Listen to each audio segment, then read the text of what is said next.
I am going to talk you through a Part B question from Theme 1F, Eduqas Christianity. This is from the Two Views of Jesus section, and in particular Crossan, and the evaluation point from the specification is about the validity of using the Apocryphal Gospels to garner information about the historical Jesus. As always, as I talk you through my answer, time allowing, I will point to you where I am showcasing the skills that the examiner is looking for. I'm going to try and remember to highlight them in the correct colour. So key terms are going to be in green, evidence, sources of wisdom in pink, and most of those are going to be from the Apocryphal Gospels. Analysis and evaluation in grey, so that's the unpacking, the commenting, implications, what's important. Evaluation is going to be, is it convincing? Counter arguments. Schools of thought are going to be things like Gnosticism and source criticism. And then I'm also going to show you how I link back to the question, because as you know from previous videos, often candidates lose marks not because they don't have the subject knowledge, but they don't apply that knowledge to the question at hand. So following the advice of Charlotte Vardy, we're going to start this answer with a thesis statement. So this is where you give your view, and the view is, if possible, in line with a scholar. So I'm agreeing with Crossan. And when you give your thesis statement, as well as coming down on one side of the argument, you use words from the statement you're discussing in your opening paragraph, your thesis statement. So we can see that my thesis statement reads, in agreement with Crossan, this essay will argue that if the Apocryphal Gospels, that's taken from there, contain stories that are referred to in other texts, they can be considered valid sources of information, especially when combined with other historical and anthropological information. I've deliberately chosen a term there that I'm hoping is going to impress the examiner. I've also referred to the historical Jesus in my thesis statement because that appears there. And so my thesis statement mirrors the question, so it would be unusual if I then didn't answer the question. In addition, in the marking criteria for Eduqas, in the top band, they talk about evaluation that's clear. They also talk about sustained views being argued. And so if your view is presented in your thesis statement at the start, in your final paragraph, and as well you return to it in each paragraph, that has to be sustained and clear. If your evaluation is just at the end of your essay, I'd say that is neither sustained nor clear.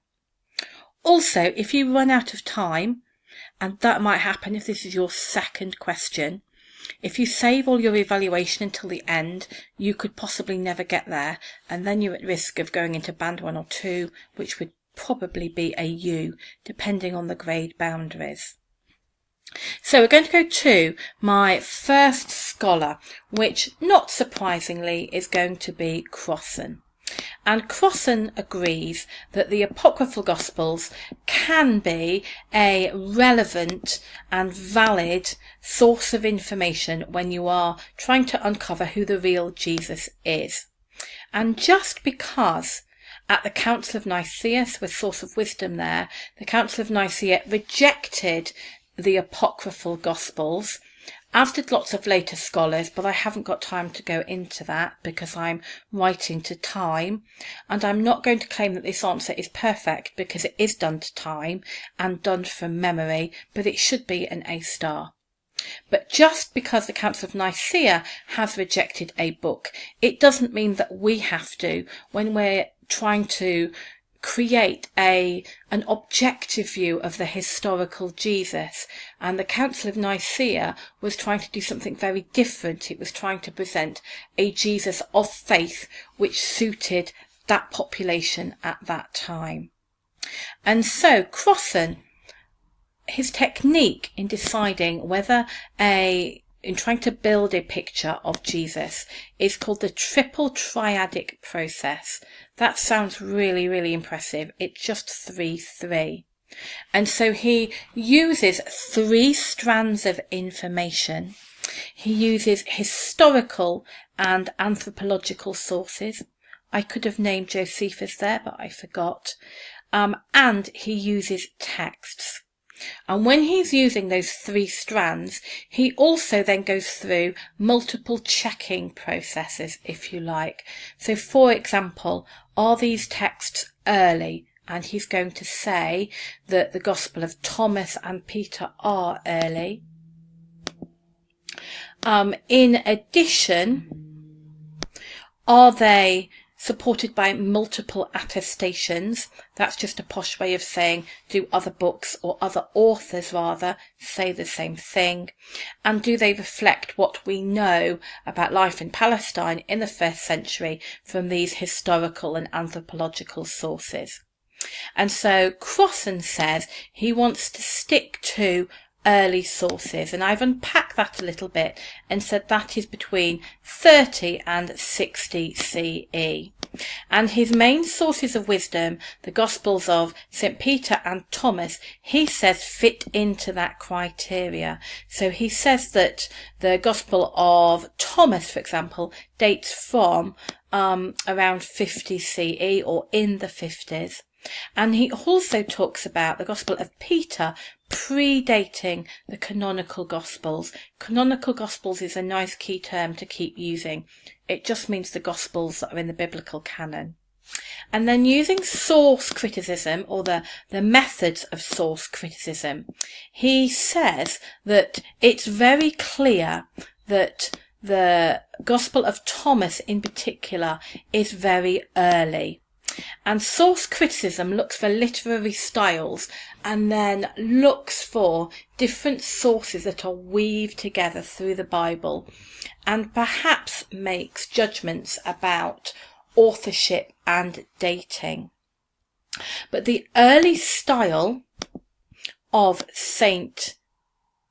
Thomas's Gospel is that it's just a collection of sayings. You could use that as very loosely a key term that haven't yet been formed into a narrative. Again, I'm thinking carefully about my language. And so they don't read like a later developed story. They read like a very early collection of sayings. We're then going to go to our other source of wisdom, which is St. Peter's Gospel. And he's going to say that St. Peter's Gospel also reads as an early document, and his evidence for that is that St. Peter's Gospel contains a passion narrative. That's the key term there. And in that passion narrative, that's just a posh way of saying the story leading up to Jesus' death, it reads very as if it has influenced the passion narratives in the synoptic Gospels. Again, nice use of key language there. And so Crossan says, if St. Peter's Gospel has influenced the synoptic Gospels, it has to be earlier. And so he's going to be dating it, between 30 and 60 CE. Because I'm evaluating, I'm going to have to point out now that that is very, very controversial, and that most biblical scholars do not support Crossan's dating. And their evidence for this is the fact that when you read these Gospels, they contain Gnostic, that would count as school of thought as well as my evidence, and Syriac influences. That means influences from the area now called Syria, Assyria at the time. And because I'm unpacking, I'm then going to say more about that. So, for example, N.T. Wright says that when he reads the Gospel of Thomas, he doesn't feel like he's reading a document that reflects the worldview, that's very N.T. Wright language, of the 1st century. And his evidence for that is the fact that there are repeated references to secret knowledge. And one thing that the Gnostics were very much into, but it's something you also find in Hellenistic literature, so that would also count as well as evidence as a key term, is the idea of secret knowledge. And so critics of Crossan would say that his dating is all out. And so when I'm then analysing and evaluating, I'm identifying that as a critical issue for Crossan, because dating is very important to him. And so I'm now criticising Crossan. But I'm very aware that I want to end my paragraph supporting my thesis statement. And so now I'm going to counter my counter view, and I'm going to say that if your definition of validity is just about dating, perhaps it's too narrow, and I'm going to use evidence to support that. So John's Gospel, for example, is acknowledged by many scholars to be late, certainly later than Matthew and Luke, so perhaps first going into the 2nd century, and yet we don't reject that from the canon, and so maybe we shouldn't reject Thomas's Gospel just because it might be late. And also, let's not forget that there are those very simple sayings in Gospel of Thomas that could reflect an earlier source. So, having ended that paragraph supporting my thesis statement, I'm going to go on to my next paragraph and my next scholar, who is Elaine Pagels, and she is a religious historian, so another school of thought, if you like, and she's very interested in the Gnostics, so another school of thought, and the early Christians and how they influence each other. And Pagels says that when you look at the Apocryphal Gospels, they have to be a valid source of information. You can't just say they're not as valid because they're not in the canon. And in fact, her evidence for that is the fact that they were considered heretical. They were linked with the margins of society, but that is the exact group that Jesus was aiming his mission at, and so they have a particular validity. And then I'm going to move on to Bultmann, and I'm going to use a very Bultmann key term, demythologization. And so Bultmann is going to point out, actually not Bultmann, but people influenced by Bultmann, let's phrase that correctly, that when you look at the Gospel of Thomas, it doesn't have a miraculous birth or resurrection story, and so there is less myth in there perhaps than the other Gospels, and so it's going to be accepted by someone who has a scientific worldview. N.T. Wright is then going to counter that, and he's going to say, let's not go down this road of accepting things because they leave out the resurrection. The resurrection is core to who Jesus is, and so a gospel that rejects that story or leaves it out is less valid. I'm also going to counter this idea that the Apocryphal Gospels are less mythical. So you might remember the story from the Gospel of Thomas about those sparrows that he makes from mud, and then he turns them into real sparrows and they fly away. And so therefore the idea that the Apocryphal Gospels are less miraculous is just patently not true. But then I want to end agreeing with my thesis statement, and so I'm going to say, however, if we're going to reject stories because they're miraculous, we're not going to have very much left in the Bible. And so that isn't a valid reason to say that these stories are not a valid source of info about Jesus. So we're now at the conclusion, and you can pause to read that conclusion in more detail, but I'm basically echoing my thesis statement, and I'm going to say that the Apocryphal Gospels are a valid source of information about Jesus, so echoing the statement at the top there.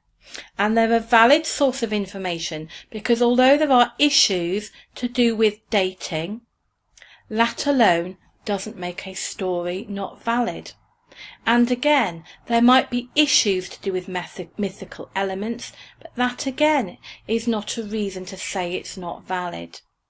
And so I'm arguing that the Apocryphal Gospels can be shown to contain stories with multiple attestations, and so when used alongside historical and anthropological sources, they are valid.